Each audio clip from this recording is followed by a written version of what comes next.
এ পিয়াদি, তোর মেয়েকে নিয়ে গেলি না সেলুনে চুল কাটতে, কি হলো? ওর এই অবস্থা কেন? আর বলিস না, ওকে চুল কাটতে নিয়ে গেছি আর হাফ চুল কেটেই পালিয়ে এসছে, কিছুতেই বসবে না ওখানে। দেখ কি অবস্থা করে নিয়ে এসছি ওকে, ও ছোট ছোট সেই নাপিতকে মেরে মুড়ে উঠে বসে চলে এসছে। দে এবার ন্যাড়া করে দে ওকে ধরে। হ্যাঁ দেখি আমি কতদূর কি পারি করতে। মা দুষ্টু করে না, তুমি অত দুষ্টু করো না, একটু ন্যাড়া, একটু একটু আর একটু। ও তো চুপচাপই বসে আছে, কি করছে? ঠিক করে ন্যাড়া কর আস্তে আস্তে। জল পড়ছে পিয়া। হ্যাঁ আমি আস্তে আস্তেই না, সেটা ধীরে সুস্থে করছি।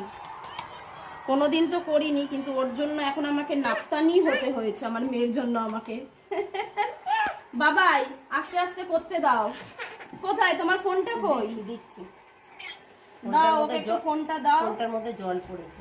হ্যাঁ ফোনটা জল পড়ছে। হ্যাঁ হ্যাঁ হ্যাঁ তুমি করো না, নিজে নিজে ন্যাড়া হবে। হ্যাঁ এ পূজা মাছালি আসলে তো চলে যাবে এদিকে, বলে রাখ। আসেনি এখন, একটু বলে রাখ। ওরা কেউ ঘরে নেই, একটু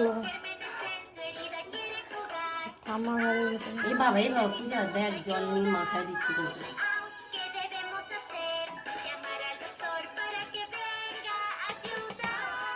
এই ডিজাইনগুলি তো মানে যেন কাটে না।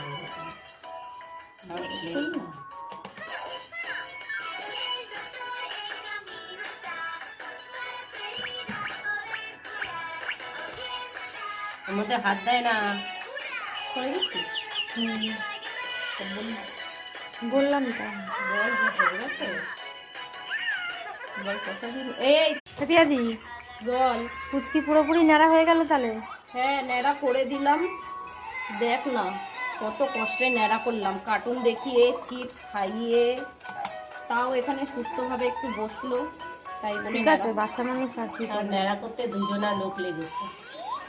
ন্যাড়া করতে দুজন লোক লাগলো। আর মাঝে মাঝে তুই আছিস, ওর দাদু আছে, এগুলো আলাদা। যাই হোক ন্যাড়াটা তো উঠে গেছে করে আবার ফেললাম। কি? হ্যাঁ দেখা টাকটা একটু সামনে দিয়ে দেখাও। দেখো বন্ধুরা, আমি আমার মেয়েকে ন্যাড়া করে ফেললাম সুন্দর করে।